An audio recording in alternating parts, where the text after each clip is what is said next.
This is where the fun begins.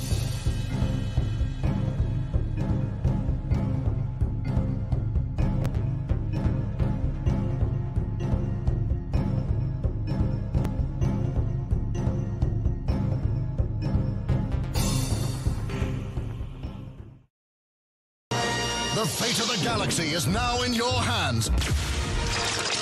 With the new LEGO Star Wars Slave 1, you can load Captain Solo, arm your weapon systems, man the cockpit, and take off with the most feared ship in the galaxy. But watch out for rebel ships. No matter the enemy, no matter the firepower, you control the action. With the new LEGO Star Wars collection.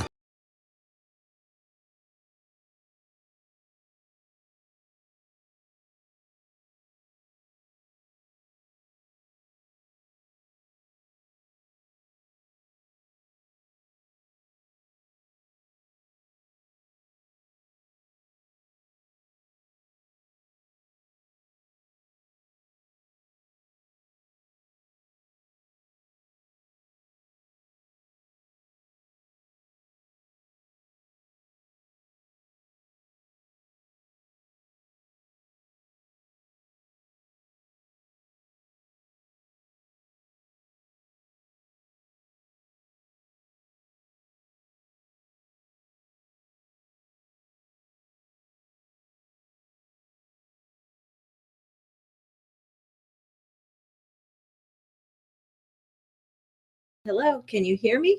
Can you hear me now? Wow. Can you hear me? What the heck's going on here? Crap. On here. Can you hear me? Hello, hello. Ah. All right. Awesome. I don't know what happened here. This is crazy. I don't know. And now my alerts are going off and I still haven't figured out how to shut it off on this computer. So if you're hearing any dings, again, so what's in your bug? So what are you enjoying today? Your beverage. And I have the beautiful Asaj here in my cup. And I'm just enjoying black coffee with a little sweetener today. You're kind of quiet. This is so freaking crazy. What's going on here? I updated my computer. Let me turn this up. Let me see here. I don't know. Hello, hello, hello. All right. So I updated my computer. And so that's what was taking its time a little bit. And then I had to log into everything again, get everything set up. So let me go ahead and check my set. Not the way I wanted to start this morning's show, but we are here. Yeah. All right. Let's see here. It was probably the massive Windows updates, probably. Yeah, so go ahead and vote, you guys, here on the poll. And it's about super weapons today. And yes, let me see. It's not even opening for me on my end. I'm telling you, technical difficulties suck. Here we go. And now everything wants to come in. So your favorite super weapon, the Star Forge, yes, it was used to control. The Sun Crusher, the Dark Reaper, and the Silencer. So right now, as of the standings, Starforge is at 78%. The Sun Crusher is at 22, and the Dark Reaper and the Silencer are both at 0. So go ahead and vote your favorite super weapons. Basically, they're a means of control, and we'll get going here. And I have beautiful 13 souls here, the lucky number 13. Woo! And again, I have to learn how to turn off those notifications off from the computer. They're off on my phone. I don't know why it is doing that. My computer is synced. I have to figure that out. And we do have a wonderful, crazy topic here today. We are going to discuss the Rakata. We are going to talk a little bit about Star Killer. And this all ties in to one of the main things that we're going to talk about here today. And that is ding, ding, ding. That is basically Tony Gilroy's Andor and leading up to Mon Mothma being like Nancy Pelosi. So that is something crazy weird. And I'm like, really, I get that George did say, like emperors like Nixon. However, we know they're not Nixon, right? He's not Nixon. We know that he was using some characteristics, I guess you can say, from that president, for the emperor. And so that's the difference. And George, how he talks, he can contradict himself. He doesn't get to the exact point, so he can get kind of misunderstood, I guess you can say. And so I think it's interesting how some people just take it so literally literal of what George says. So yeah. So anyways, let me see who's in chat here today. I hope you guys can hear me a little bit better. This thing is super annoying. You would think that for the time I was logging in, the computer restarting, all these notifications from like 2 days ago would be done already. So we have Keely Chow in the chat. Hey, everybody. Good morning. And then we have Orange Hat Review, a channel member. Such great poll choices. Hello there. YouTube needs to look into adding 2 more options to polls. Laugh out loud. Centerpoint and Mass Shadow Generator were some great weapons. Yeah. So we had like two type of Centerpoint stations. So one in the Maw and then one in the Kralia system. Let's see here. Damn it. Seems you pissed off some folks, OG. You got 17 dislikes already. What? I have 17 dislikes on here? Is that crazy? Morning, everyone. All right. Morning, everybody. Please hit the like button and add and share the stream out. Yes. Thank you, Soul Assassin. Yeah. And I was running a little bit late. I'm going to scroll down here and see here. We have Beaumont 0. Hey there, guys. And then Iris. How are you doing? Good afternoon, everyone. What a crazy morning. I swear I get updated and then everything goes wacko with everything. It's just how life goes, I guess. Is there Starforge or a super weapon? It mainly produce ships and droids. So I guess since whoever controls it would have endless armory. Yeah, like I said, it's what you could say. Yeah. Though he says, Caffeinated Wolf says, Starforge was an option, too easy, though I had added the Mass Shadow Generator to the list. Yeah. And hopefully you guys can hear me okay now. Let's see here. And then Brian, how are you too? YouTube is acting funny today. Yeah, it's, I updated my computer. So I don't know, I had to go through and just take care of some things that automatically upload when you upload from start. And so I had to go through and clean that out and stuff. So crazy morning with that crap. I should have done it last night, but I did not. So let's see here. And so I didn't really get a chance to really do much with myself today. So I apologize if I kind of look grungy here today. But here, I'm here with you guys. Steven says it was probably the massive Windows update. Yeah. And I think I read that one already. Let's see here. And Zaggerot 315 is here. Howdy, Alora and chat. And how are you doing? Let's see here. Yeah, so we are at lucky number 13 today. Awesome. And then Iron Inquisitor says, got on time before me and Grandma go shopping. Nice. I have to go shopping. I have to go grocery shopping. Caffeinated Wolf says, that seems excessive. I don't know what that is about. Seems the dislikes were a glitch because now the count is 0 dislikes. Wow. Oh my God, that's crazy. Oh, geez. Yes, I would count the Starforge as a super weapon. A weapon doesn't need to be directly offensive to be classified as such. Yeah. And that's what it's also classified as, a super weapon. Yeah, I have the dislike extension, and it's showing 0 right now. Oh, crazy. Yeah.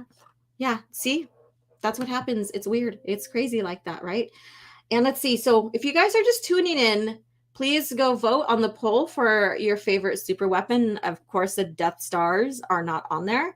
I figured because they are so well known and stuff, I figured we would use others that are expanded in the expanded universe. And so I'm going to do something fun here before we get going and start talking about some characters and about the Rakata and Star Killer and all of that. So I'm going to do something fun, and it's something fun, or it's something I found on Screen Rat. Yeah, Screen Rat and fun doesn't make sense, right? And it's not necessarily cringe factor, because the cringe factor is saved for Andor's Mon Mothma. So, but I thought it would be a fun discussion. Then we'll lead into the Rakata and Star Killer and then cringe factor. So sounds like a good deal, you guys. So let's get this going. I'm just going to catch these couple of chats that are coming in. So Grave Walkers, hello. 3D printer is a weapon then. Let's see here. And Lady of Iron, I wonder how Disney is going to butcher the old Republic stuff now with all the mentions of couture. That's it.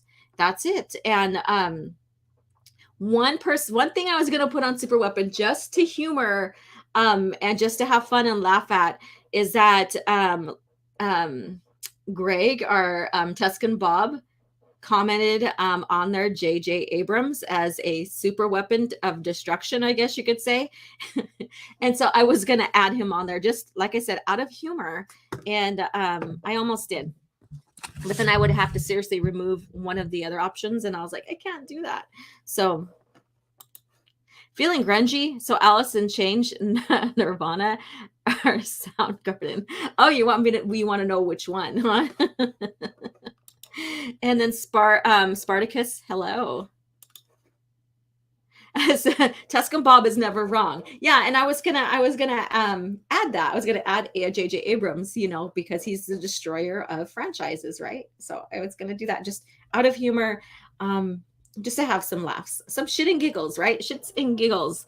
So, but I didn't. So, but now I regret it. I regret it now. All right, so let me go ahead and share the screen here.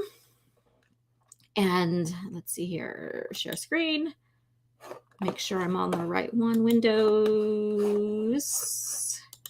I want to make sure I get the right one that we're going to look at first, because I think a little bit of fun. And again, this has nothing to do with anything Disney so far when I looked through it. When I seen it, because I was just curious to see if there's going to be anything else added on Cringe Factor today. And I found this. Brickadator, hello, how are you doing? I don't think I've seen you on my channel before. If you're new here, please subscribe and share that we are live, and let your buddies, your friends know about my channel. That would be greatly appreciated. I'm like all dressed in dark today, Star Wars shirt here.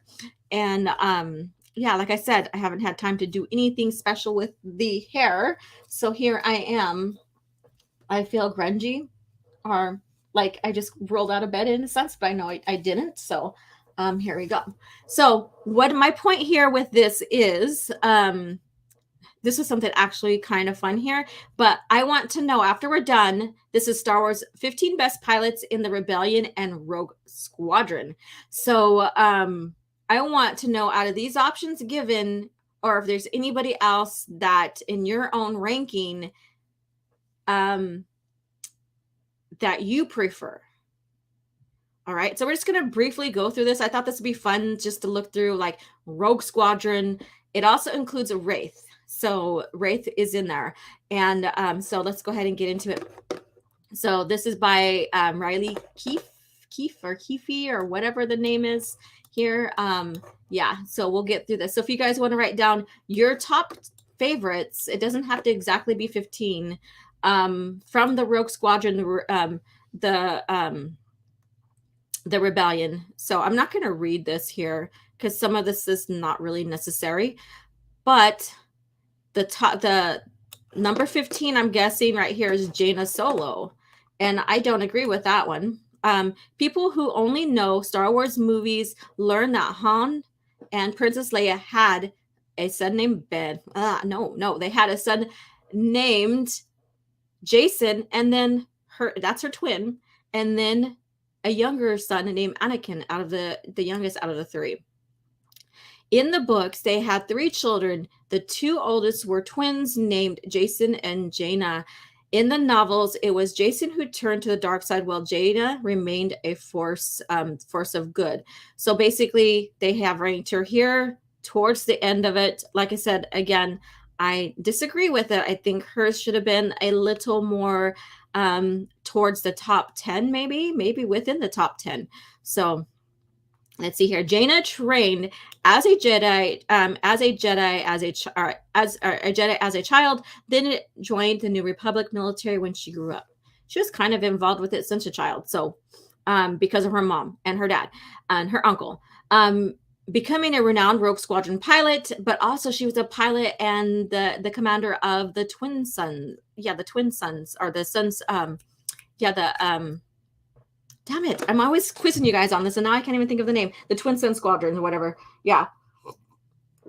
And then she commanded the Rogue Squadron during the Battle of Trellis, which saw her and Jason finally split, with Jason growing increasingly dark and Jaina becoming a beacon of light. After Rogue Squadron, Jaina played a large role in finally ending the long raging war.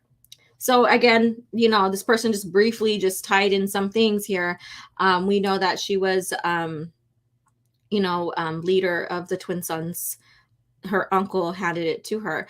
And then Casson Moore, and this is someone that Luke fought against in the 128th TIE Interceptor Squadron attack. This happened in the 1998 Rogue Squadron video game. Moore was conflicted as she was from Alderaan, and its destruction shook her up. In the battle, Moore reached out the attacking rebellion and asked to defect. Well, slow to trust her, Wedge Antilles finally let her in after he helped them win the battle. So what do you guys think about this placement here? If you play the games, I'm not too privy with the games. So what do you think with this placement here? Let me see here. And then there are only 6 Star Wars movies, correct? And Rodimus Prime, hello. How are you doing? Hi, OG. Is this the last of the Jedi books, or by Jude Watson? Good. Yes. I would check it out. You might like the adventures of Obi-Wan in the first 2, and then what happens after that. So let's see here. And Rogue Squadron is a great N64 title. Yes, it is. Let's see here. And those who are just tuning in, please vote. The poll will end like maybe 5 or 10 minutes after the hour, top of the hour. And then you have Mindonos. Mindonos is a human pilot who served with Talon, Wraith, and Rogue Squadrons before this. So it's funny how they don't, really share what squadrons Jaina served with. But, Mindonos, they, is given credit too. So, again, I don't think that they wanted to brush up on her history. I don't know. Because I had to put in, in the movies, Han and Leia had been. But, we're talking about EU here and George's era. Before this, he was a sniper for the Corellian Armed Forces, but he felt shooting unsuspecting people was wrong and joined the Starfighter Command instead. Within 1 year, he was lieutenant and was given his own Talon Squadron when he graduated. So there you go. So this is a Wraith Squadron right here. Who is your most favorite Wraith? Let me know. Since we're here, I'm going to take another look at the chat, see what you guys have to say. My favorite Jedi is a tie between Obi-Wan and Ahsoka. I feel sorry. I feel so bad for you for Ahsoka. No, I'm joking. I guess that's good. She wasn't really a Jedi. She never completed her training. Yeah, she's just a Force user now. And then the Revan chest here. Hello. Are we talking about creative bankruptcy from Disney Lucasfilm? Not just yet. We're talking about your favorite pilots from Rogue Squadron and the New Republic. No, catch. Yep, I know. So let's go ahead. And so this is 1, 2, 3. So this has to be 12. We're coming up on the 12th one. And then Bor Jace right here. Bor Jace was one of the original members of the second reformation of Rogue Squadron. He wasn't like other pilots who scratched their way to their positions, though. He was a member of the prominent corporation that allowed him to get his position thanks to the mixture of his piloting skills and his political connections. He also carried himself with arrogance that was unlike the fellow pilots. That does not take away from his skills in Rogue as a Rogue One pilot. He was fully dedicated to the New Republic. Let's see here. So what do you think about that one right there, Borges?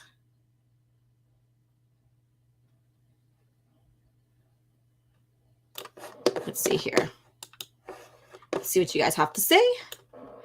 Has anyone read the Star Wars Death Trooper Zombies books made in 2009? Yeah, I did a review on the one of them here. Let me go ahead and scroll down here. Then we have Pash Kraken here. Pash Kraken joined the Galactic Empire and learned the skills of the fighter pilots before he eventually led an entire win of TIE fighter pilots in the defection of the Alliance. He then made his name by leading his own team to destroy the Victory-class Star Destroyer, becoming a legend among pilots. During the New Republic, Pash wanted a new challenge. So what do you think about here? And they misspelled Luke right here. They misspelled Luke right here. So what do you think about this right here with Pash Kraken right here? Let's go down here, and then Piggy. So Piggy Porkins. So we have Porkins here. So he is I lost track here, so that was 12 11. Piggy is at 10, it looks like. So what do you guys think about him within there? So the obvious nickname Porkins made a brief notable appearance in the X-Wing pilot at the Battle of Yavin. He met a grisly end when debris from the Death Star deflection tower hit his ship, causing him to drift into the crossfire canyons from below. Yeah, so what do you guys think about that? He's number 10. Who would you place there? And then you have Biggs Darklighter. So we have him here. Before joining the rebellion, Biggs dusted womp rats in Beggar's Canyon on Tatooine along his friend Luke Skywalker. And we know that he basically his life was ended at the Battle of Yavin. So what do you think about him, knowing just a little bit about him within the EU and also in the movies? Do you think that he's a number 9? I believe this is number 9, Biggs Darklighter. Who would you place at number 9? So you guys start writing that out here because I want to read. There it is. Thank you. Respect Porkins. The audiobook was super creepy, huh? All right. Hello, Matt G. How are you doing? All right. So Biggs Darklighter. So who would you place at number 9?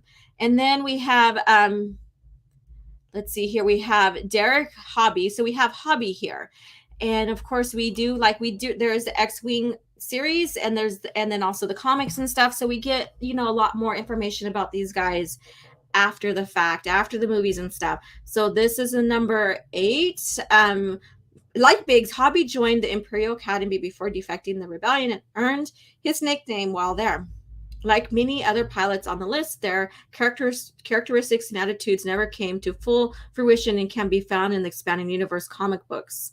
So what do you think about this right here with his placement? Do you think someone else, maybe from Rogue or from Wraith? Well, he was part of Rogue, but from Wraith deserves this. Then we get into Tycho Selchu. So he's within the top 10 right here. So he's number 6, I believe. I think I'm keeping count right. Tycho Selchu, yeah. Hailing from Alderaan, Tycho joined the rebellion after the destruction of his planet. Even worse, he was talking to his family via holocron on the Death Star. So that was such a sad story when that happens. And, if you get further into the EU, he does make it up in the ranks. He does have a family. He marries Winter, and so on. So number 6, I believe. And then we have Zev Seneska.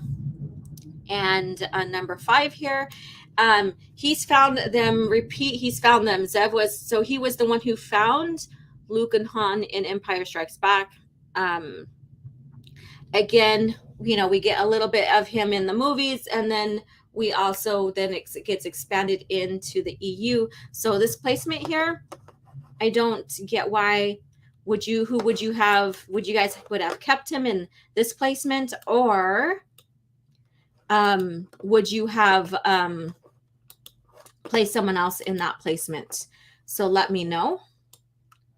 And then Wes Jansen. So the mighty Wes Jansen. So he's one of them that is really explored in the EU as well. And so this is number 4, I believe. So what do you guys think with this placement? Wes Jansen may have been the co-pilot to Wedge Antilles in the Battle of Hoth, but his aim with the harpoon could have never been sharper. So this is based upon his aim with the harpoon and stuff. What do you guys think about this placement? And what do you think about his story in the EU? All right. And I'm just going through these really quick because I want to get to the other stories. I thought this was just fun. And I'd like to hear your guys' top 15, top 10, top 5, however you want to share them, pilots. And then we have Corn Horn. And so Corn Horn, some people don't like how he's introduced in the EU at first, and some people do. He's one of my favorite pilots, however, not the favorites. So we have Corn Horn here, and I remember in reading Rogue Squadron, basically, Wedge tells him, "You're no Luke Skywalker," so that was kind of funny. I kind of laughed at that one. And then Gavin Darklighter, who was basically, he came in as basically underage. He wasn't even quite yet an adult. They let him go through because of his cousin Biggs, and he ended up being mentored by and paired with Corn Horn here in the Rogue Squadron books. So, and he ends up moving up in the rank. He ends up really earning his place. So he came from this understudy that was barely making it through and barely made it onto Rogue Squadron to making up in the ranks and stuff. So what do you guys think? So it looks like he's number 2, because of course, number 1, you're no Luke Skywalker. Luke Skywalker makes the top of the Rogue. Oh no, he's number 2. Oh shit. He is number 2 because we have Wedge Antilles as number 1. Okay, so I did lose count. So Wedge is number 1 here. That is very interesting. What do you guys think about that placement there? Yes, I think Corn Horn is cool. Let's see here. And yeah, so Wedge. Okay, so Wedge is my absolute favorite non-force using pilot ever. Yeah, not Han. Han is not my favorite. Wedge Antilles is. And if anybody has to place above Luke, I think this is a fair placement. What do you guys think? When I think Rogue Squadron, I think Wedge. Yeah, so Luke and Wedge in the true lore, the original lore, are the ones that created Rogue Squadron together. However, in Disney, it's not the fact. So so there you go.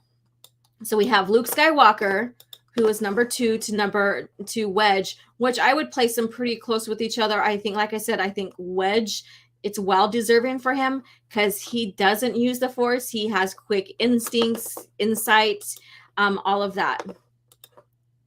And then Wedge is Rogue Squadron. Yeah. And so when Luke decided to retire out and become a Jedi, and blah, blah, blah, and do all his research and stuff, he basically handed full command to Wedge Antilles. And then Wedge basically says, we will always be there for you. And whenever Luke did join in with Rogue, Luke did get the honorary spot too of being leader at times as well.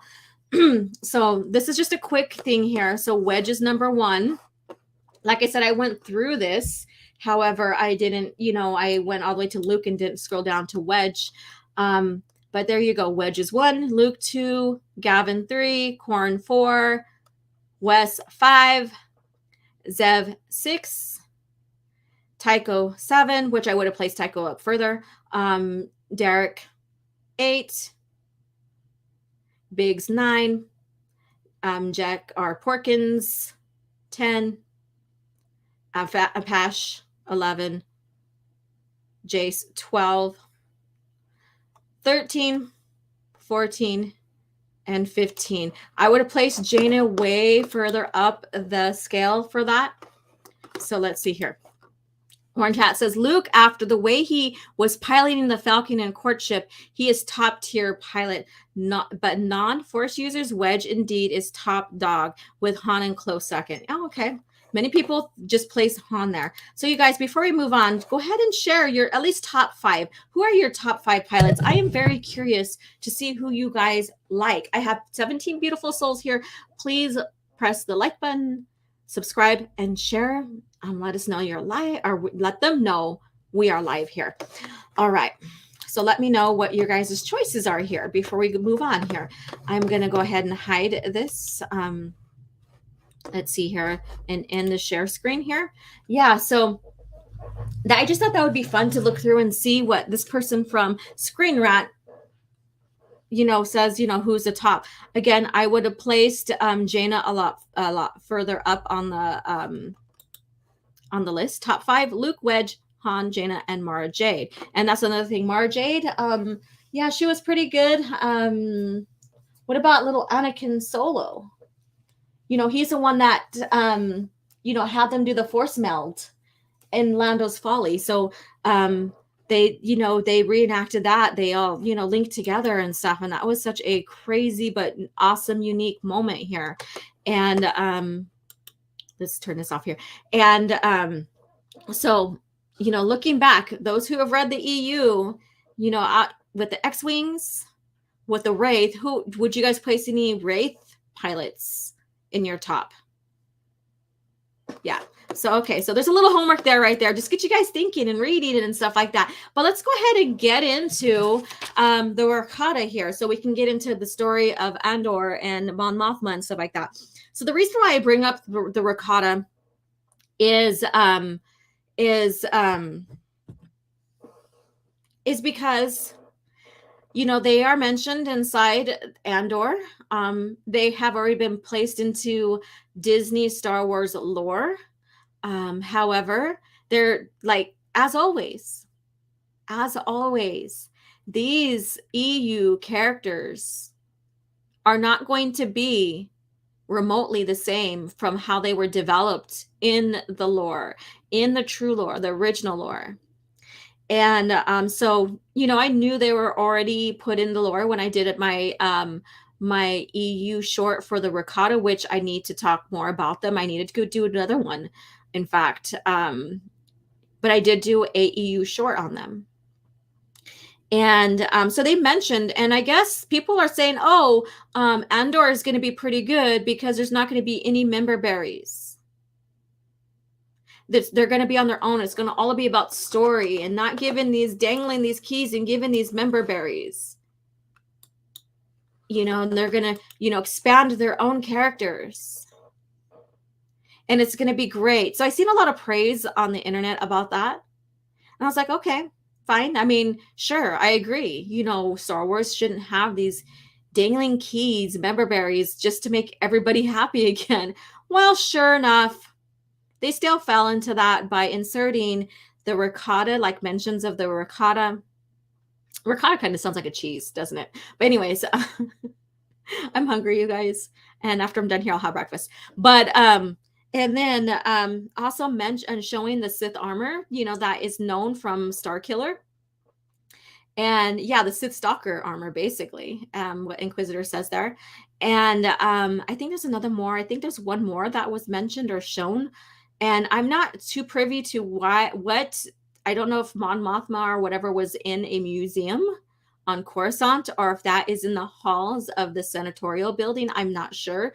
If it is, then I guess Palpatine really expanded and put more Sith stuff in there. I don't know. I have no idea. So if anybody's watched that episode, let me know in the comments there what facility Mon Mothma was in when that armor was shown. And yeah, so with the Rakata in Disney lore, this goes in with a hyperspace hyperdrive usage there, and it really can't be true to their nature of who they are. And I'll get into that. And thanks to Soul Assassin for pointing out something to me that I will share here pretty soon. Yeah. And so according to legend, so this is about the Rakata. And it's funny how they used the word legend. According to quote unquote legend, the Rakata are the first to develop hyperspace, the first to develop hyperspace travel. And this is from Star Wars. Build the Millennium Falcon issue number 47. But there's a huge contradiction with that. Because this little novice book, Build the Millennium Falcon, issue 47, hints on, because there's legend says that the Rakata was the first to develop hyperspace travel. That's not true. Not according to their lore. This is how crazy their lore is. Like, they don't keep track of it. Because, and my point is here, the Purgle, thanks to Soul Assassin, the Purgle are the species, the humans are, the humans in Star Wars, explored, learned about, like the gases that the Purgle use to help them move through hyperspace. They explored them, researched them, and then from there, they developed or built the hyperdrive. Now we know in the High Republic that and even in the Tarkin novel, that hyperspace travel was discovered or developed 1,000 years before the prequel trilogy. Something like that, give or take. So that's according to the lore. So we know the Rakata are ancient species of the galaxy, right?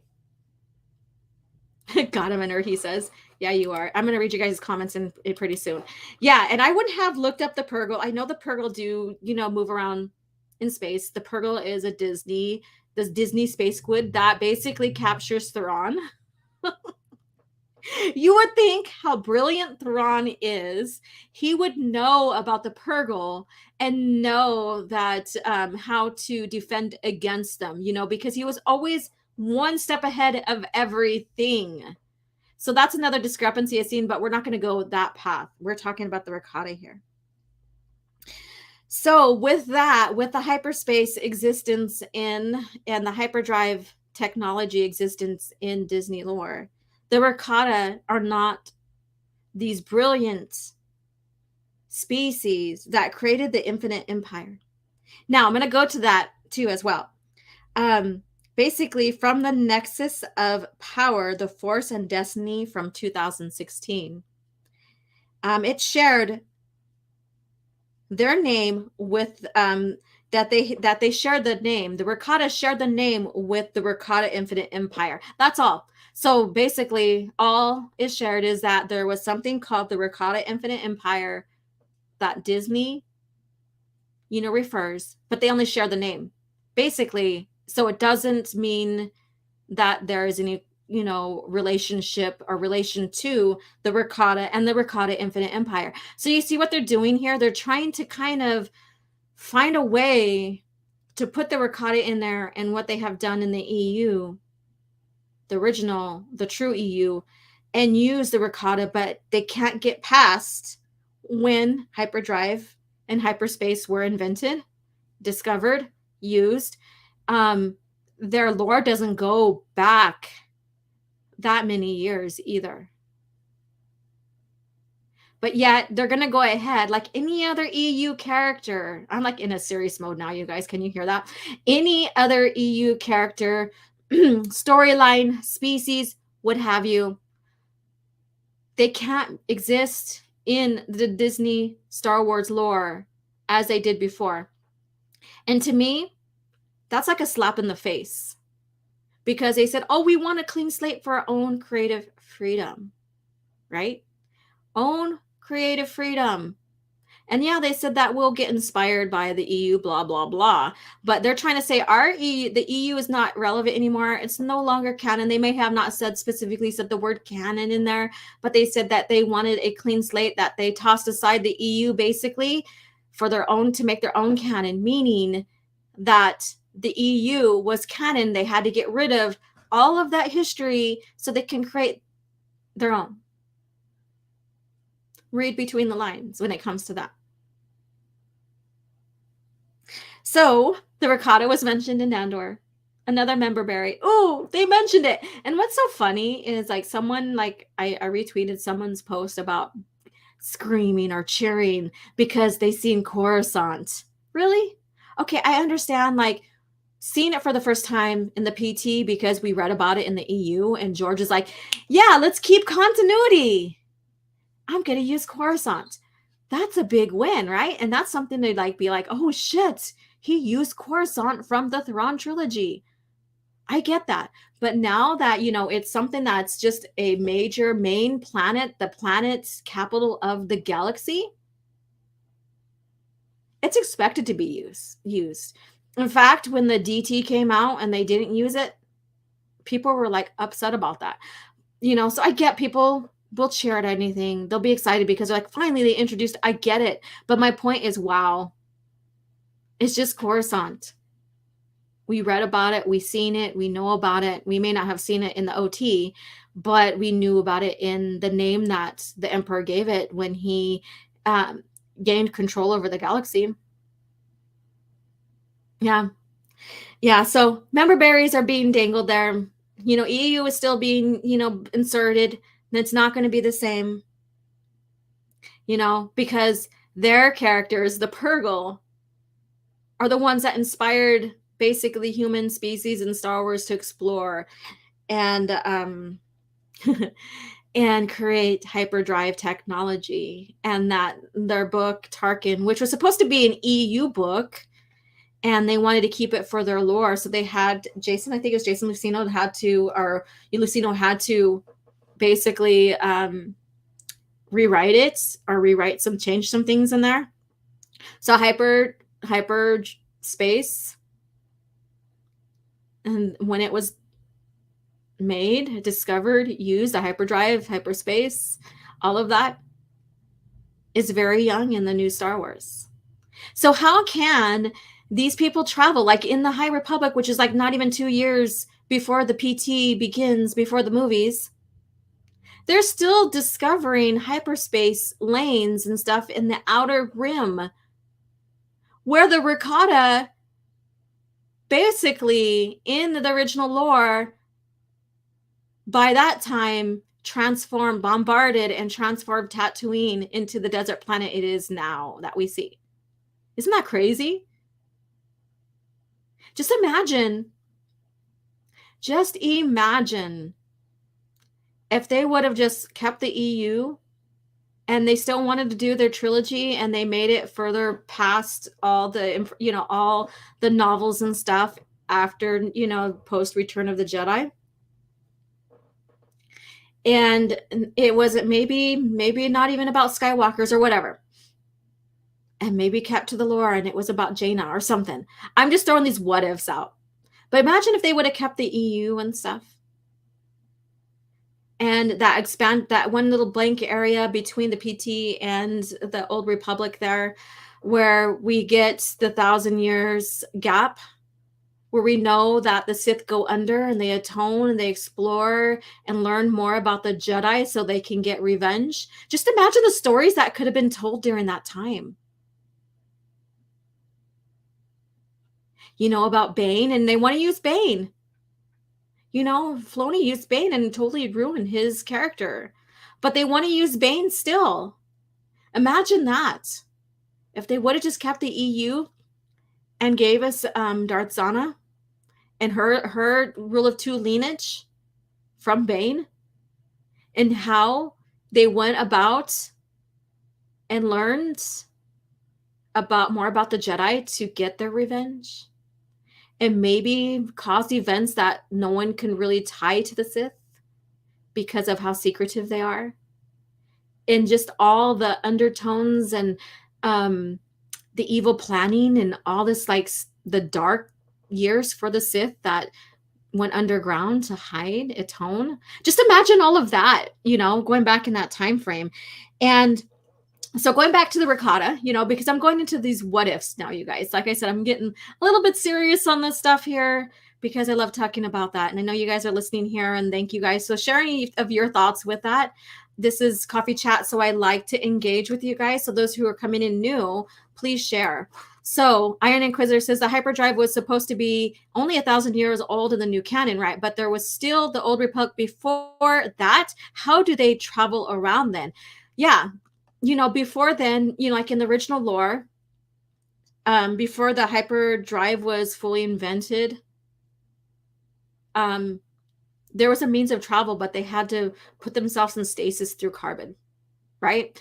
And so by the time they woke up, it's like years and years and years later, and they come out of carbon, so that's, so we have this evolution of hyperspace, hyperdrive, and all of that. So that was really, really interesting how they moved about. And I'm going to get more into that here pretty soon. Let's see here. Legends can be wrong, though, or twisted, right? Rakata were forgotten by the Imperial era. Not many people knew of them. Correct. And I was going to get to that. So thank you. So I'm going to go and get into further of this lore here pretty soon. Okay. And let's see here. If you guys are coming in, please go vote on the poll. It looks like this time around, the poll is updating as you guys vote. Last week, it was a bitch and it wasn't updating, and it stayed at whatever vote count it was at the time. So Soul Assassin says Disney is gonna hit the Old Republic, dropping the Rakata name in a hint that they're looking into the Old Republic lore. Yeah, there's a lot of hints on what they're gonna do. Disney Films, quote unquote, EU is to the original EU is what Universal Dark Universe of the DCCU, so there's a lot of now similarities with that. It's sad. Caffeinated Wolf says OG Star Wars off-topic question. New Jedi Order knowledge is pretty sparse outside a few selected stories. How did lightsaber training change under Luke's order? I will get back to you, so hold that thought. I'm going to start so I can come back to it so I don't forget. So you're starred. Okay. And I will get back at it. So Assassin, if you want to go ahead and answer that as well while I read these, and then I'll get back to it and add more to it, that would be greatly appreciated. Robotic Pope. Hey, what's up? I absolutely despise the High Republic media and its radical left writers, right? And many people are like, the High Republic is the best series ever written in Star Wars. Like, people are praising it. And I'm like, okay, well, then enjoy, because it really destroys, the high, like what could expand the galaxy in the earlier age, pre-High Republic. It really destroys lore in that era. And it doesn't really tie well to what, to the future of Star Wars, like the PT and stuff. Cody, best Star Wars creator YouTube, hands down. Thank you. The ancient people had sleeper ships, correct. That took hundreds of years to get to place to place. Yep. They put themselves in carbonite freezing, which, was inspired by the movie, basically. So a lot of this lore here did spin off and give creative juices and ideas to these authors who are creating this lore. And so, they did put themselves into carbonite freezing to travel. So very interesting. And that would be very fascinating to see how that would work, So Rodimus says, OG, how do you feel about the new lore turning characters gay? I don't mind adapting gay people into Star Wars as long as they are new characters. That's the thing. Let them be new characters. When that occurred in the original lore, it was new characters. So it wasn't something that was not done before. Let's see here. All right, so let me get into the rest of this lore here, and then we're going to move on here. We are coming up on the hour, so get your vote in. Looks like we do have some votes for the latter two of the choices. So your favorite super weapons: the Star Forge, 69. So number 69. The Sun Crusher is at 21. The Dark Reaper is at 7%. And the Silencer is at 3%. So get your vote in. You got about another 10 more minutes, and then the poll is going to close. So I don't think you can change your mind. So once you make your decision, it's set, it's final. All right. So the Kwa arrives on the Rakata's homeworld Lehon, Lehon, in their Infinity Gate, which the Force is used to travel through hyperspace. So it's like a hyperspace Force technology there, and that uses the Force. And they taught the Rakata about the Force and advanced technology. So they're the ones that exposed them to advanced technology. Let's see here. And the Rakata took the Infinity Gate and expanded out into the galaxy, which from there they created the Infinite Empire. They also learned more about the Infinity Gate and started creating their own technology as well. So they started advancing, and through the advancements, they then started creating their empire, enslaving other people, other planets, all of that. So this is all in a nutshell, you guys. I'm not getting too far into this. I'm just giving you a history here and showing why the Rakata doesn't fit in the new Disney lore.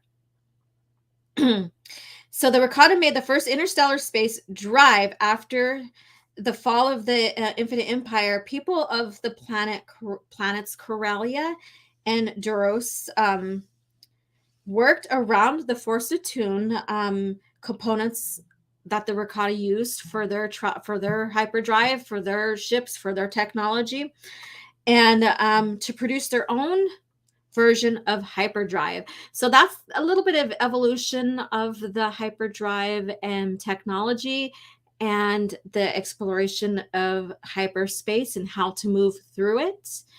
But the Rakata use that to advantage. And they even went out to the outer rim and even, seized basically Tatooine. And I did a little bit of story on that with my Tatooine series, and a little bit. I think I might have revealed some of it too in the Rakata short, EU short. So go check that out. Yeah, so there's a little bit of history on that, but no way would they fit in because of what Tarkin's novel did and what the High Republic is doing with the means of traveling. Because the reason why the Rakata were such a great force in the galaxy was due to the Kwa sharing their technology, teaching them more, training them more about the Force, which the Rakata basically went dark to the dark side, and there's more story behind that. And so because of that, they were able to expand and create their empire. And that's not going to be doable. So that's why you see there's like these, oh, well, they shared their name with the Rakata Infinite Empire, but it doesn't really happen, right? In the Disney lore. And they were legend. The legend says that they were the first to develop hyperspace travel. Legend. So legend. So that's the way around, beating around that. We're going to use them. But the lore is not going to be the same because there's no way they can tie them to what makes them like the biggest force in the galaxy. And again, like Soul Assassin said, and I'm getting to it right now, is that by the time we get to into the imperial times and stuff like that, and the future that we see now, that the Rakata was basically forgotten about, like it lost history, I guess you can say, in a sense. So it's interesting to see how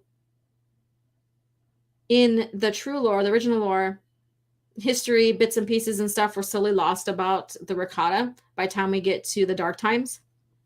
But yet they are talking, they're spoken about in Andor series. Yeah. So what do you guys think about that? Share in the comments. Let me read what you guys think about that. And with Andrew's question here, and I'm going to put it up here before we move on, we're going to segue into another one. We're going to get into Starkiller. So this is a good segue because we get to talk about, training and stuff like that. So basically Luke, if you've ever read Courtship of Princess Leia, And even throughout Luke's history in the original lore, he does find archives like Cornhorn. When Cornhorn was introduced in Rogue Squadron, Luke got to, they discovered, Corn discovered the Emperor Palpatine's basically hoard of Jedi artifacts and stuff like that. And so that was turned over to Luke, and or Luke had access to that. And after the discovery, and then you have the ship that landed during the PT or pre-PT era on Dathomir, and Yoda foreseen that there would be a Jedi way in the future that would come, and all the information in there will go to him. And then he also basically, to be a new change, a new era for the people of Dathomir. So basically, in short, I'm telling that in short. So with that, Caffeinated Wolf, Andrew, Luke took all of the stuff that he had. Mind you, we don't know how complete all the archives, everything that Luke gathered up over the years for his training. But there was new techniques brought about by time he started training. I think Luke even created his own technique of a lightsaber, dueling and stuff like that. So they still had the same forms from the past, and they added new forms. So, and I think that that was one of the brilliant things that occurred when Luke started to train and kind of stepping away from the past, the old Jedi. And then Soul Assassin says, I think the Great Holocron helped Luke after he found it. Yeah, and I was going to get to that, the Holocron too. So there was so many archival stuff that he found. The Great Holocron, all the information from the ship from Dathomir, and it was just amazing. It's like, I got to write this down, but it would be fun to see and talk about on my channel, like give you guys a video of everything that Luke found that I can research and find at least, or even if it's not like a description, in-depth description of everything he found, like what he found along his way, like the Great Holocron, and, in the ship from Dathomir, and the chamber that Palpatine was hoarding all the archives and stuff from the old the old Jedi Order, and just breaking that stuff down. But we know that Luke basically changed the face of the Order for the better. But yeah, it wasn't perfect, because the Order did fall, hundreds of years later when we get into the Legacy era, and but it remains relatively small. But I think it was more mightier, more organized, well developed than what we've seen in the PT era, the old Order. So what do you guys think about that? Do you think that Luke was successful and brilliant with the changes? There are some changes that he didn't know he changed, like with attachment. He still questioned for a while there that did Jedi really get married and have kids? Until he got more information from, more discovery of archives from the PT or the old Order and stuff like that. He questioned that for a while, like after him and Mara got married, and in Survivor's Quest or whatever it's called. Yeah, so there's a lot of things that Luke was like, am I doing the right thing? Because he was always questioning himself. He was always question himself, like, am I on the right path here? Am I on the right path with taking the Jedi this way? At one point, he questioned himself about the Order, like how at first he was like, follow the Force and your instincts and go where it needs you to go, blah, blah, blah, blah. And then he realized that was pulling the Order in every direction possible. And so by time Darkness Trilogy came about after the New Jedi Order, he's like, I need to rein in these Jedi because we're hurting ourselves. We're hurting the mission, what the Order stands for. And so he then stepped up as Grandmaster and let the Jedi know that being a Jedi comes first. However, you could still have families and stuff, but when you are needed, that comes first. So that was an interesting little, little bit tidbit. We had Kyle, we had Kip with his little faction, and then we had Horn with his faction. So we had these factions kind of like pushing and pulling with each other. So going into a little bit more about the Jedi there. Let's see here. How Luke's order was better than the old one. Thank you so much. And then wait, Disney is retconning the Rakata now too. Yeah, they are. They're retconning. So let me go ahead and check out the poll here. The poll's going to close now, but so you still have a chance. So by the time I'm done reading it, I'm going to end the poll. So your favorite super weapon. Starforge is at 67. The Suncrusher is at 20. The Dark Reaper is at 10. And the Silencer is at 3%. So the poll is going to close now. And poll. There we go. So there's the standings on that. Thank you guys for participating. And I love that you guys pulled through on the YouTube community channel and added these choices there. I should have, I'm wishing I would have put Greg's J.J. Abrams on there just for shits and giggles. That would have been funny. He probably would have won, obviously, but still. All right, so let's see here. Yeah, so they are retconning the Rakata. There's no way that the Rakata could fit into the lore. There is no way. So let me go ahead and pull up the image that I want to talk about now regarding the Sith armor that was used in Andor as a callback, I guess you could say, as a callback, as a dangle the keys kind of thing here. So let me just go ahead and bring that up for you guys. And we're going to talk about Starkiller. And of course, he's another one that has made popular through the games. And then he had his own novel written about him as well. Novels, part 1 and 2. And so here we go. Let's see here. Where we have here. Caffeinated Wolf. Yeah. So he does have his channel there. So this is what was seen in as a callback, or member berry, or dangling the keys, whichever way you want to go with that. And I had a nice discussion with someone on here about this. And the helmet is exactly like Starkiller's helmet. Starkiller, when you play the game, if you play him dark, you have the option of his armor here. The helmet, at least. And I don't think the collar is on there. Like I said, I'm not too privy with games. And then inside even the games and the novels, when he has visions of himself being dark and what have you, when there's visions, he's wearing the armor. So, and this Sith armor is the only armor that it's only referenced in the Forces Unleashed. So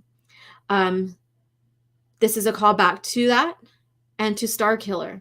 Now, I don't remember seeing the crown of spheres in the head there at all. Doing my research and stuff. So is this a creative addition to it? Are they trying to make it a little different so it's not the same? Let's see what you guys have to say. The Sentinel, what the fuck? Yeah. That's an ARC Trooper Peldron. Let's see here. Solson, I've already known about it. Ha ha ha. Let's see here. And then he's like, Jesus. And then some difference with the Sith Stalker, but it is some differences with the Sith Stalker, but it's unmistakable. Yeah. So when you really look at, my point is here, like the armor may not be exactly the same, but when you look at different variations of the Sith armor or the Sith Stalker armor, there's different variations of how it looks. But the helmet looks exactly the same as Starkiller's without the spheres or the rods from the back. Let's see here. And Soul Assassin's the one that pointed this out to me, and I did some further research to look it up. Pretty much the helmet is is the only Sith Stalker armor. The rest is mixed Disney crap. I know. That's what I was saying. It looks the same. There's like, they're getting to this point here of like, oh, you know, we're going to go ahead and put together this plethora of different armor. But look at the helmet. Look at the helmet. The helmet itself is a direct ripoff, correct? Let's see here. That's okay, Jackson. We are just in the middle of the show, so I go under 2 hours, so you're still good. We're talking about this Sith armor concoction that was shared on the Andor, and how the helmet is basically Starkiller's helmet. I'll have to pull up the image of Starkiller's helmet here, but I think those of you guys who've read the book or at least played the games knows what this looks like for him. And then no, it's exactly the same despite any kind of little differences they made. You can see it clearly through. Yeah, I know. And that I was debating with someone on Twitter about that because they're like, oh, it's different, but it's the same, blah, blah, blah. No, it's a callback. It's a dangle. There's another thing that was shared on there that is a callback to the Old Republic, but I didn't get into it and I didn't research it to see exactly what someone was talking about. So, but that's what's going on. There's callbacks. And I don't know where the scene is because in the scene, if you were to look at in the movie or in the show, Mon Mothma is standing somewhere off to the left of this lady or something like that. I'm not too sure because I've seen so many versions of this picture. This picture is more zoomed in towards the Sith Stalker armor than anything else. So my thing is she in the senatorial building or is this a museum on Coruscant or basically the Imperial Center, which at that time, that's what it's called. And I'm going to get into that right now. So when they show planets, it seems like this is a thing now with these shows for Disney Star Wars. When they show the planets for the first time, I'm guessing, they put the title of the planet on the screen. And I think that's stupid. I really do. Because people who are into Star Wars should know. And Coruscant is it's originally from the Thrawn trilogy, but that's one of the planets we see in the Phantom Menace. George did not need to give us the name as a subtitle to know what that, for us to know what that planet is. So is this Disney Star Wars for the dumbed down, like Disney Star Wars for dummies? Is that what we're getting to right here? Because they have to put the titles of the planets on there because no one's going to recognize what Coruscant looks like unless there's a title. But my point is, and here's my point, is I was looking it up because people are asking, well, during that time of the Galactic Empire or the Dark Times, wasn't it called Imperial Center? And I was like, that's a good point because, when in some of the lore before the PT, that's what it was called, right? So I was like, okay, let me research this. So I did a little bit of research and yeah, you're right. Both original lore and both Disney Star Wars lore during the Galactic Empire or the Dark Times, Palpatine changes the name Coruscant to Imperial Center. And so, again, where's the continuity? If you can go and pull out for member berries, Starkiller's helmets to put on display, and you can do that research for that, among that, talking about the Rakata, having the Rakata mentioned upon passing in the show, then why couldn't you have gotten the name right for the planet during the time? Especially when it's not even like, it's like 5 BBY. So we're like 5 years before the Battle of Yavin.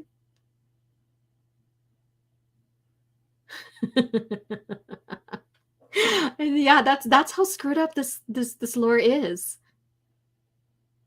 They don't pay attention to details. The only time they do is when they want to fling these member berries out to you guys or to those who watch these series. Yes, and please hit the like button.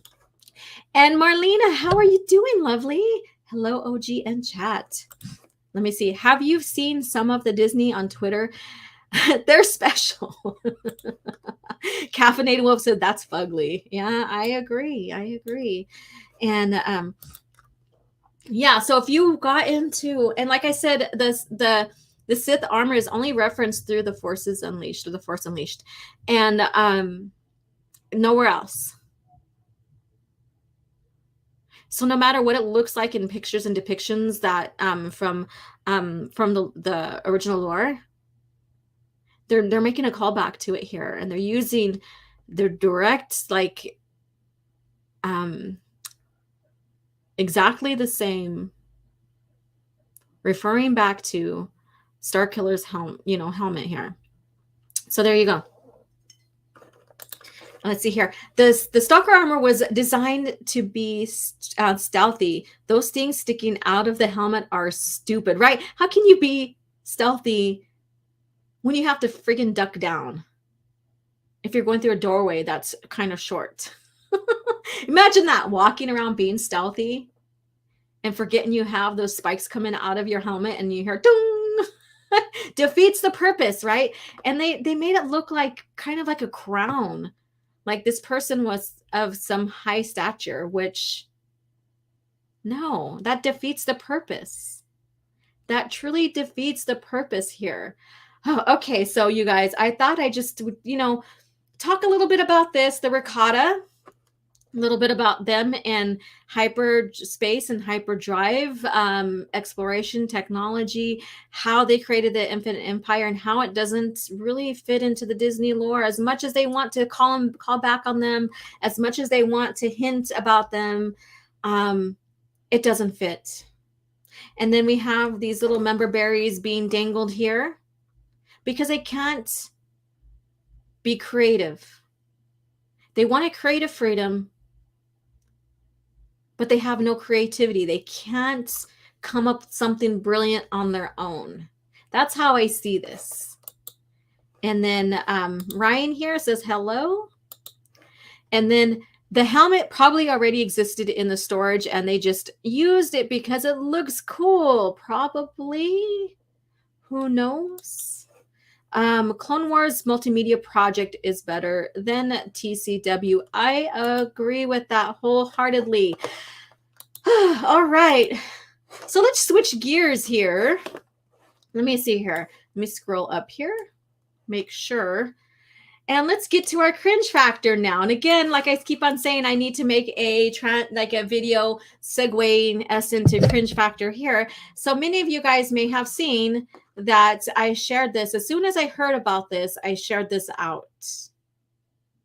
And I know Open Airlock Policy made a EU short. Go check it out. And he, thank you for the call back, by the way, on that, Tim.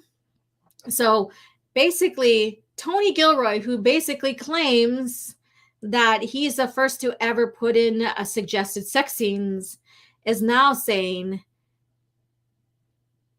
that unpacking Andor episode 4, Mon Mothma is a Nancy Pelosi character. So this goes back to, George saying, oh, the emperor is like Nixon, and basically being inspired by a president for some characteristics for his baddie, for the emperor. So I know this is coming out of that kind of essence from what George said. And we know George says things, and I don't think he was quite clear with what he was explaining at times, it seems. And he's always contradicted himself. His company at the time has always had to walk back statements, correct his statements and stuff, and all of that. So we know that George says things that sometimes he could be joking about that people take seriously, that maybe he's not quite getting out what he wants to say, and people take it seriously to where he contradicts his business's goals, aim, structure, which gets corrected. So George, he's a filmmaker and he has all these ideas and stuff like that. And so when he says, oh, well, the EU, is parallel to the movies, basically what that means is that it's got its own hierarchy of tier, separate tier. The movies are what sets the grounds of the franchise, and everything else expands off of it in continuity. So I don't think George knew exactly how to explain that. And maybe that was his only way of explaining that it parallels, basically, it runs with the movies and keeps in continuity. That does not mean it's not canon. And there's so many things that he said before that has been debunked. And he's even debunked his own self by saying in 2015 that the grandchildren that were created in the novels and blah, blah, blah, I'm like paraphrasing here and being hyperbolic about it, are a part of his saga. So, like I said, there's so multiple different directions George has taken his thoughts when it came to the franchise that he and so many brilliant people that he hired created. So here we go. We have Tony Gilroy here. So before I scroll down to share some of this, what do you guys think? And Marcus says, nope. Why should they have Starkiller's Dark Side helmet? I don't know. Because it's member berries. Let's see, the criff she is. And that's the thing. The thing is, people were saying, now we get to see finally her character developed. And I'm like, are you serious? Because her character was well developed in the EU, just like Wedge. Her and Wedge, but I think Wedge more had a greater development than Mon Mothma. His was more expansive and interesting. However, we did see her character be developed in the EU. To one point where when she was when they're creating the New Republic, basically she was the chancellor or she was the president, whatever. Like the names changed throughout the years. And Bill Iblis, during the time when we got into the OT era and past that, a little bit past that, he thought that she was going to turn into another emperor. He didn't agree with some of the things. And so he went on his way and he created his own little rebellion. So he fought on his own end. I'm going to get the super chat before it disappears. So thank you again, Big Raj, for your Canadian $1.99 super sticker. I appreciate it so much. Yeah, so Bill Iblis basically created his own faction and fought against the Empire himself. And I guess in a way, to also prepare if Mon Mothma did become another emperor, then to basically get her out, destroy her or what have you, fight against her if she went down that dark path like Palpatine did. So he had that worry. He was preparing for that. And that was an interesting bit of lore that developed over time once we got into the Thrawn duology, is when that was more explained, and so I thought that was very interesting tidbit that, he was cautious and in fear that she was going to take power and be another emperor. But that was one little bit of interesting tidbit of her in the EU. She is very different than what you're seeing in Andor, basically. I'm going to see what you guys are saying so far about this before I move on. Which we never saw, or just maybe they indeed have some fans among them who made the helmet on purpose, like the Briar pistol. Yeah.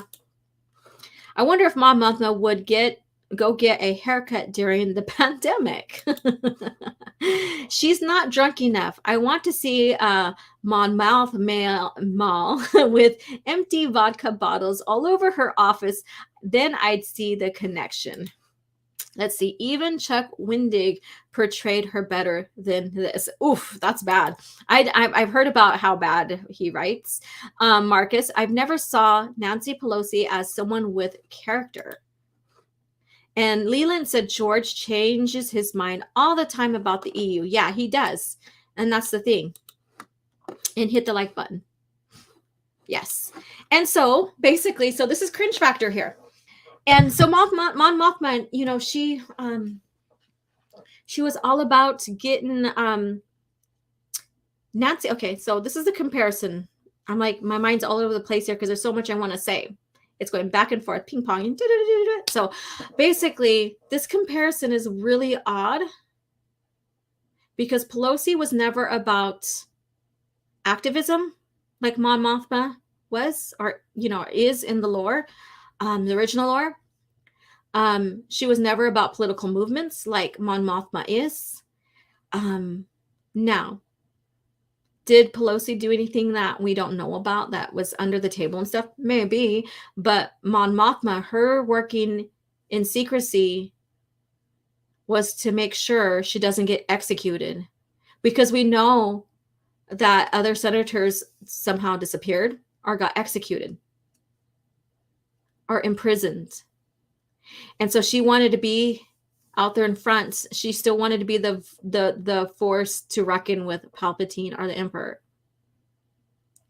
Her character, total opposite from Nancy Pelosi. Total opposite. Total opposite here. So let's go ahead and read through this a little tiny bit. Let's see here. And I'm just going to skip through this. I'm not going to give much attention to a lot of stuff of this here.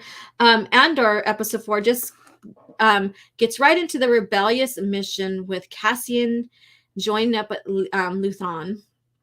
So we have all that here. So I'm going to skip that here. Creator and showrunner Tony Gilroy describes Cyril as a character unlike any other up until now. So we're getting into Cyril, the Imperial character, which when I seen pictures, I wasn't really into her character.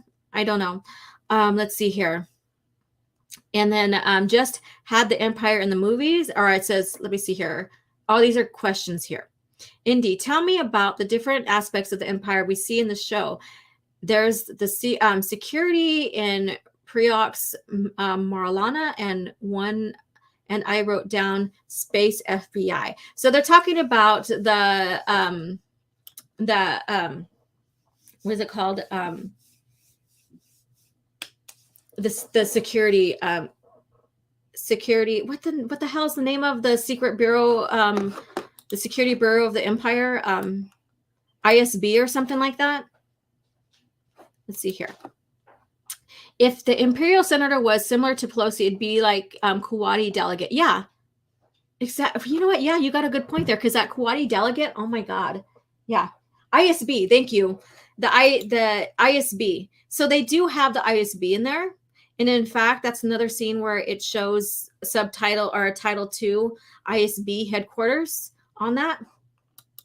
It says, look nothing like the ISB, correct. And so there we have that. So they have the ISB in there. That's one thing they brought in and changed up somewhat too as well. And let's see here. I want to get to he talks about her character. I don't want to get into all of this here, but so they do have the ISB. I'm like, I was drawing a blank on that. Thank you guys so much. Busy morning. Let's see here. So Mon Mothma shows up in Empire or episode 4. What can you tell us about where she's right now in her own rebel journey? So here we go. This is the one thing I wanted to come into. Anyone who follows the canon, you mean the faux lore? Because if you follow the canon, she's nothing like what you guys are doing to her in Disney Star Wars. She's sort of a Nancy Pelosi character, isn't she? She's kind of trying to do good, or whatever she's trying to do, she's losing. All right, well, when did Nancy Pelosi do good? And through this being good, who was shooting her down? Like, what president was, basically pushing back on her, or, cutting her short? Because Pelosi is right there with Biden. I mean, I don't know. She's powerful presence in the Senate, but she's facing defeat after defeat after defeat as the Empire is taking over here. This is 5 BBY. The Empire has taken over. There is no taking over. They are established by this time. And that's what I don't get. is that they said, the showrunner Tony has said in the past, that they're finally seeing them take over the galaxy, which maybe close to 19 BBY, around 1816 BBY, you see that transition, not 14 years later, or not even 14 years later, whatever. Yeah. She's always presented as a very proper and sober. That's another thing, proper and sober. Nowhere have I seen, excuse me, Nancy talk sober, be sober in her demeanor, and perfectly put together all the time in Disney lore.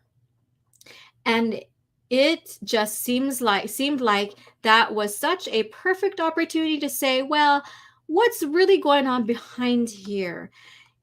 It was very exciting to take a sort of still portrait of someone and throw it away and build a real life behind it. Yeah, that's what you basically did. You just took the image of this character that was brought in by George, developed in the EU, approved by George, and made something different. She has a much, much, much more complicated life than anybody was ever aware. No shit. And in many ways, of all the people that walk through this show and face all kinds of decisions and problems and pressures and the hiding and chasing and betrayal, she has to stand out almost in the open for the whole show. Well, duh, she's a senator. She knows exactly what she's doing. That's the brilliance behind Mon Mothma, is that she's gonna be that little tick in Palpatine's side for her planet, her system.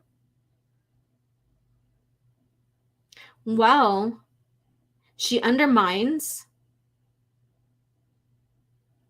to find ways, creating the Rebel Alliance, basically, to defeat the Emperor. That is known. Now, if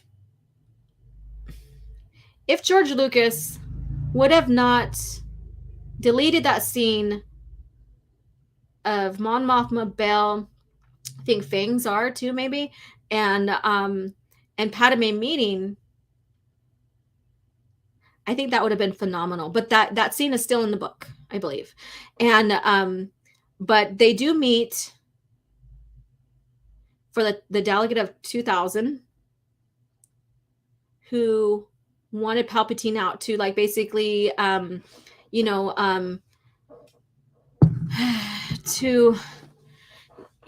give up his power so they can go back to the proper way of how the galaxy was run, with the elective officials and stuff. So she's known as that 2000. So she's already on Palpatine's radar.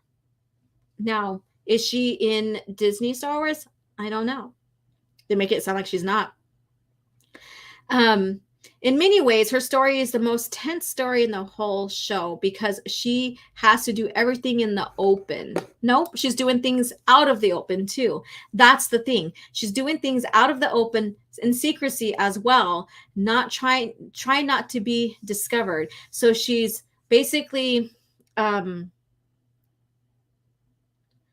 into the politics that's going on, trying to do better for her people. Standing up for them, making sure that they're not fully taken over by Palpatine, basically. Trying to gain or keep some control, which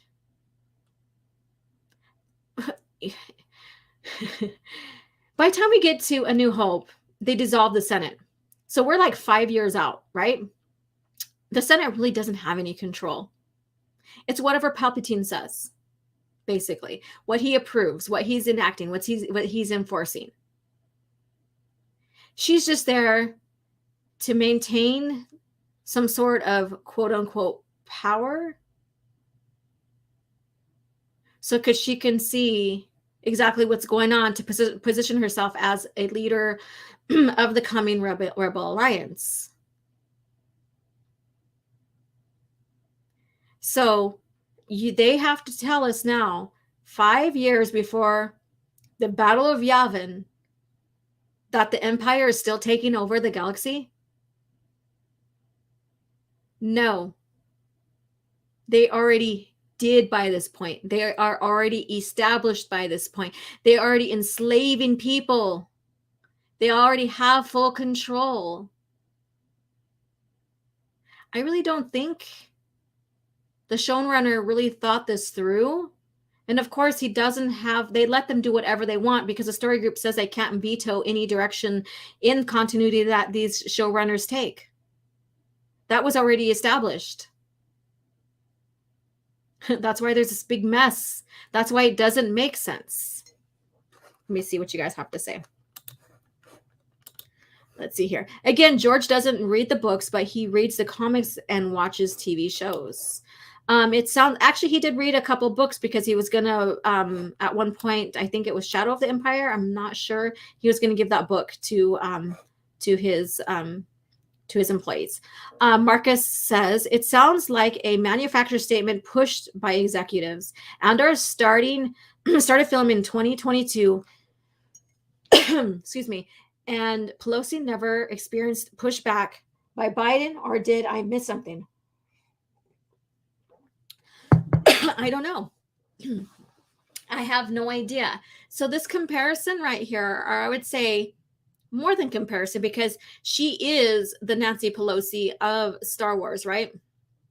So there's no comparison, really, somewhat, I guess you could say, but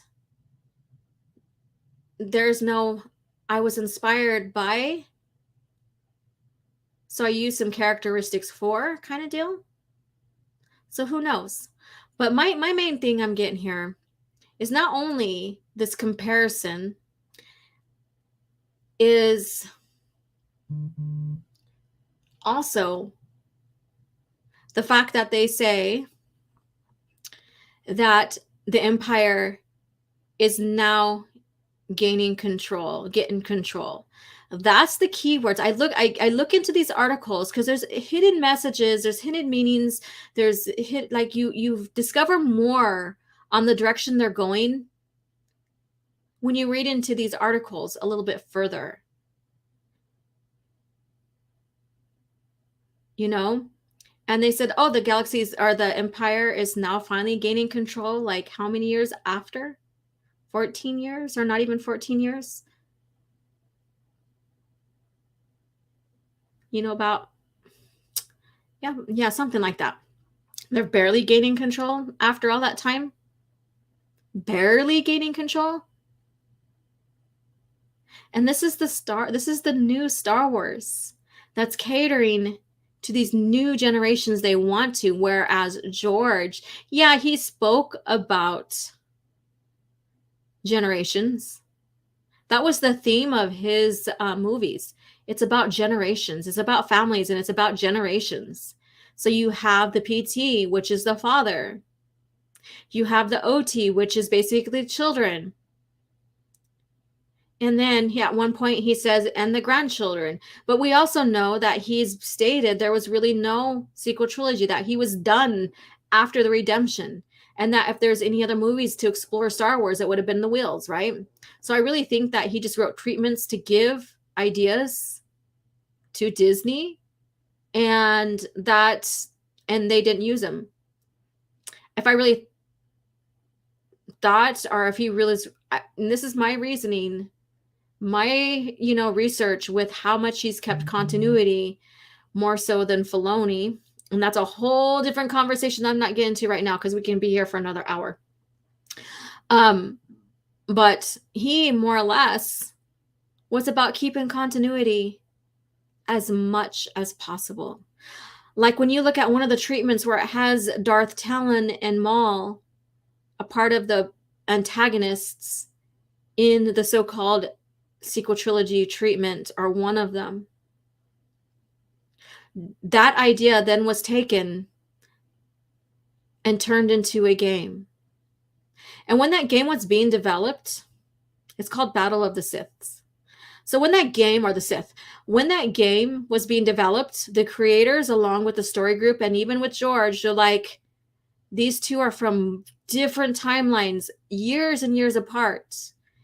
And so they suggested to maintain continuity to either making it a clone of Maul or Maul's descendant.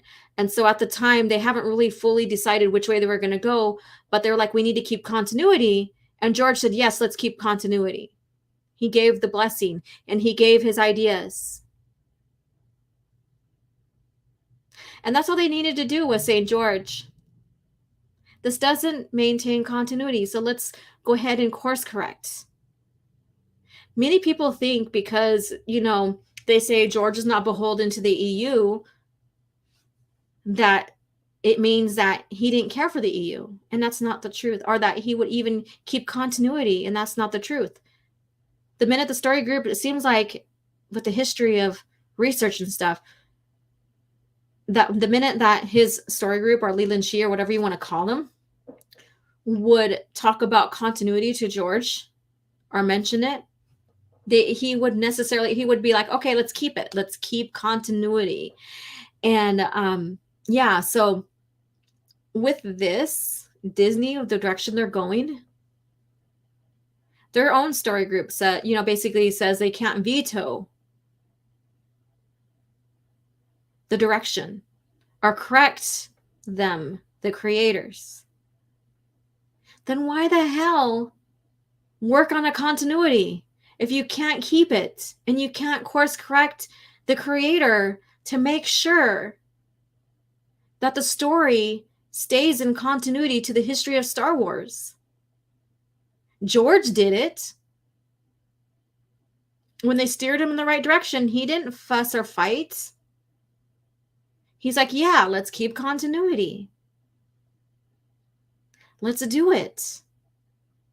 And so that's why I think that if he would have ever done a sequel trilogy, there would be continuity, that he would not disenfranchise his own writers and creators who wrote all the stories post Return of the Jedi. I don't think he is that vindictive and he's that careless to just do away with those, like, how many, like, there's like under 100, maybe more than 100 stories post Return of the Jedi. I don't think he would be that dismissive, that careless, because that's money that the company spent out to hire these writers. I don't think they got a great return because the EU, even in times when the movies weren't being developed,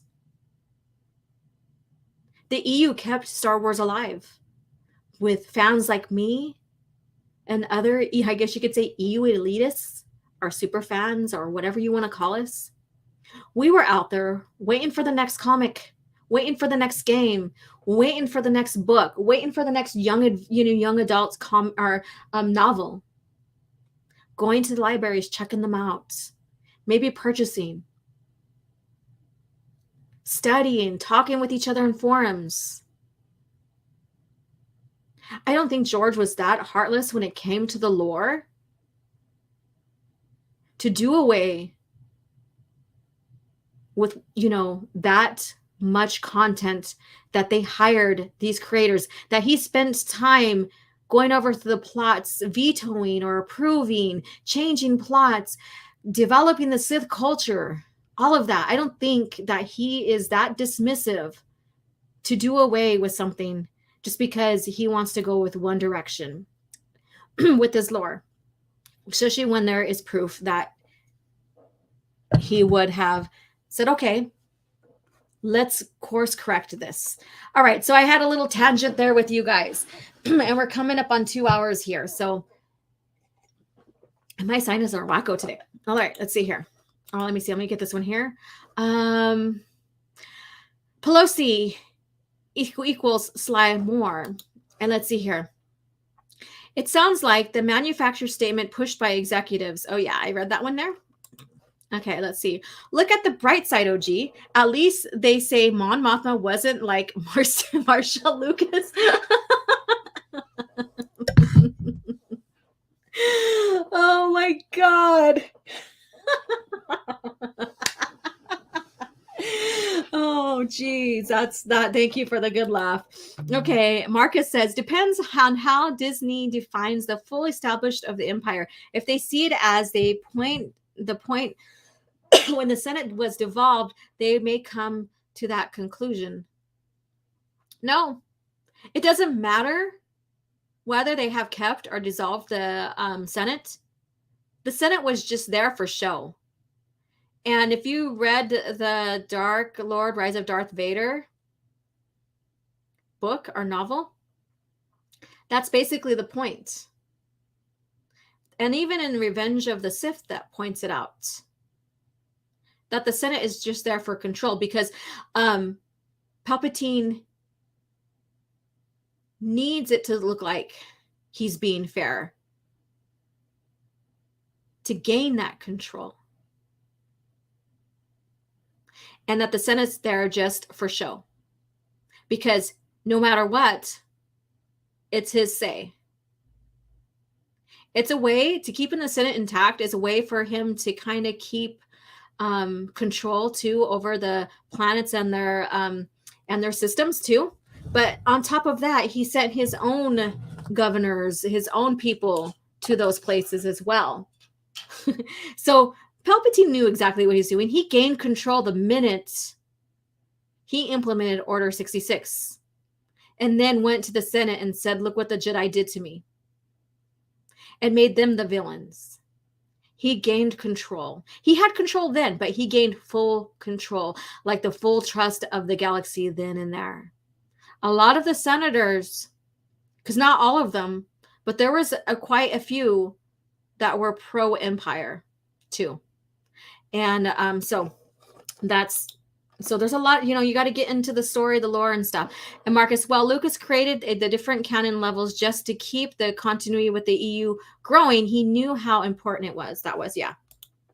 And let's see, Lucas liked the EU and took stuff from them to add into his film. Correct. And the PT is great examples of that. There's a lot of cross references, and the novels growing with the movies at the time when there's development, so that they kept continuity. And I'm not even talking about the movie novels. I'm talking about the EU novels that were developed during the time of the PT movies coming out. There was a lot of cross-pollination between that. If the EU did not matter, then there wouldn't have been that cross-pollination.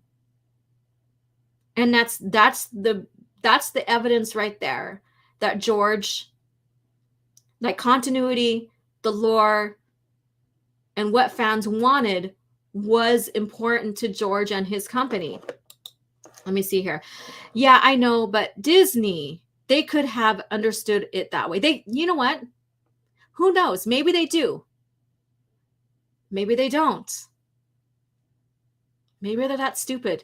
Maybe since they said we dissolved the EU basically as part of our creative, our building on in creativity, that we could take it any which directions. And my theory is whatever was done in the EU under George's helm, they did the opposite.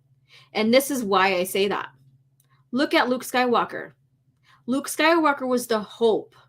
Yeah, he still had fears. He still had doubts. He still questioned himself. He still went through a lot of trials and tribulations, but he was the hope. He was the optimist, right? He even, fell to the dark side to an extent at one point. He almost lost his life to Exar Kun. There's a lot of things that happen. Like even when you get into the Legacy era, Luke is pretty beaten up during that time.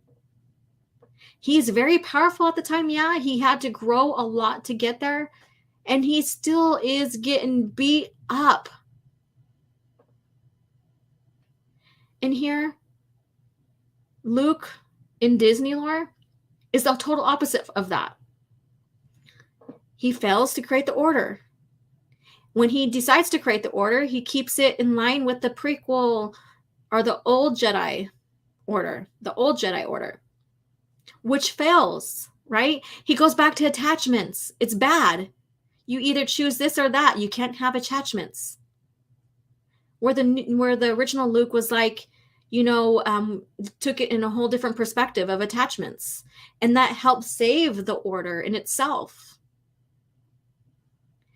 So that's one example. And then when you get to Leia, her too, she fell in love. She questioned herself about having a family because of her fear of like creating another Darth Vader and stuff, and Han had to help her through that and see that all of it's worth it, basically. And no matter what they went through with each other, with their family, deaths, son going to the dark side, Han losing his best friend, Chewie, they always stayed together. They always pulled through. Even herself as a budding senator, or a politician, I guess you can say, and just keep on pushing off her Jedi training and stuff like that. She never gave up her family to be an official, to be in politics. Her family was the most important thing. Like even Luke, they never really parted ways and left each other too. But in the new lore, they do. Now all of a sudden family doesn't matter in the new lore. So anyways, you guys, so whatever was established in George's era, they do the opposite too.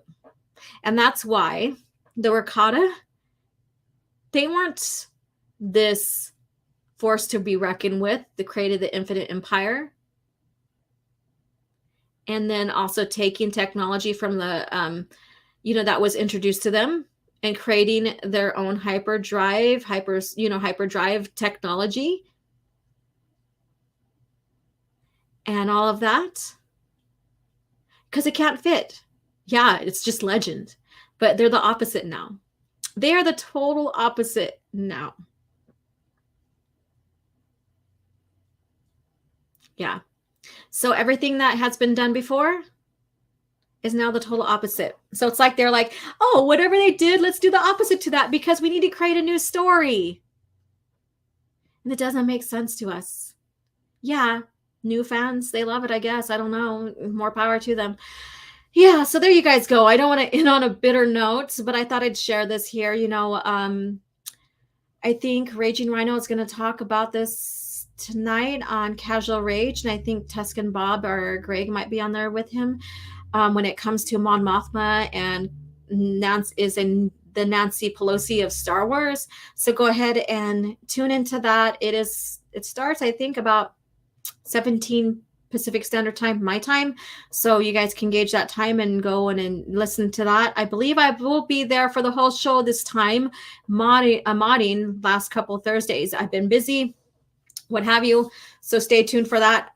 Nothing announced just yet for Babed and Menace. I think we're still going to go on hiatus until, giving Mary some time and stuff. I don't know. So stay tuned for that on Twitter for my announcement on if we're a go or not. And that is going to be on Eris's channel. So stay tuned for that. I think it's 5:30 my time, Pacific Standard Time. So stay tuned for that. The spacing right now on Fridays, I believe, is on hiatus a little bit because of all the new fun stuff that's going on in Tim's life, of his home being built and him having to rent a home right now, rent a place until they can fully move in and stuff. So that is put off to the side until then. So, but if there's going to be a spacing, of course, you'll hear it from me on Twitter as well. But please go check out Tim's channel as well as Eris's channel. And stay tuned to any for future news and Cringe Factor stuff that I may put out there on Twitter. Again, even these shitbait articles, read into them because you will discover the exact direction that they are taking. These creators are taking Star Wars now. There are little gems in here on their approach and why they're doing it and stuff like that, sprinkled with this other bullshit that they're talking about, like Mon Mothma being a Nancy Pelosi. So, even if you don't like those cringe articles, read into them because you're going to discover a lot. And that's always been my point here. So thank you guys again for coming in. And again, if you guys want to share, I'm going to put the question in the YouTube community about who is your favorite pilots from Rogue Squadron or from the New Republic, whatever squadron it is, please share. Or even if you're going to randomly pick from all the squadrons out there, I'll have that homework for you guys. I would love to create a conversation behind that. When it comes to our pilots, there are some amazing pilots that were developed in the EU, and I would love to share that conversation with you guys as well. And anything else you want to share about the Rakata, because like I said, I skimmed through a lot of that. And there are fascinating species. Like I said, Tatooine is one of the planets that was bombarded by them. And it used to be a lush forest planet with oceans and stuff like that. And, after a while, the Rakata was basically tricked, and then they found out and they bombarded the planet. Again, like I said, I'm skimming through and I'm paraphrasing here. And then also with Starkiller, if there's anything you want to share with Starkiller, feel free to do that. There's conversations I've created here that we can take into the YouTube community, and that's what the community is about. It's about sharing George Lucas era of Star Wars with each other and expanding, because some of you guys may not know something that I'm sharing, or for example, Soul Assassin's sharing, and you're going to learn, and then you're going to want to read the book. So if you share something about a character, maybe share the books they're in, or at least give a directive on where you can find them. Because we do have some people who are coming into the EU that are not well versed in the EU yet and are still making their way through it. And that will give them a direction to go when they want to learn about that character or that storyline or what have you. So yeah, so I guess this is it here. I can go on forever and ever and talk with you guys about Star Wars, but thank you guys so much.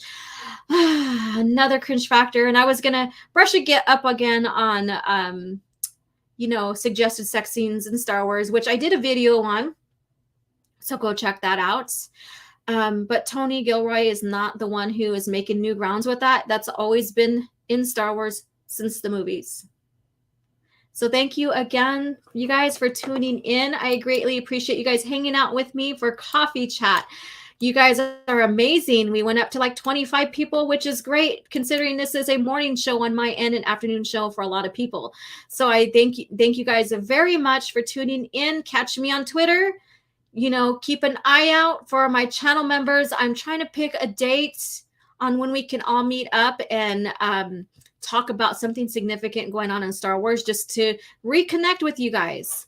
So stay tuned for that. It's been a while, and there's a lot of things I want to do with you guys when it comes to the channel. So, and if you guys are not a subscribed member or a member of the channel, please do so. If you can't right now, that's understandable. Just by being a subscriber and being here and supporting does wonders for the channel. Thank you guys again, and may the force be with you. And I shall chat with you guys later. Let's find a commercial here. That's not a commercial. Prepare yourself for Star Wars, Shadows of the Empire. The evil Empire has struck back with a vengeance, and a new villain, the crime lord Shizor, schemes to replace Darth Vader as the Emperor's second-in-command. With Han Solo held frozen in carbonite by bounty hunter Boba Fett, it's the rebellion's darkest hour. Now, join Jedi warrior Luke Skywalker, hard-charging Chewbacca, and go undercover with heroic pilot Dash Rendar and his booming Outrider. But can Han Solo be freed and Shizor be stopped? Star Wars, Shadows of the Empire. Look for the authentic figures and vehicles from Kenner.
Another happy landing.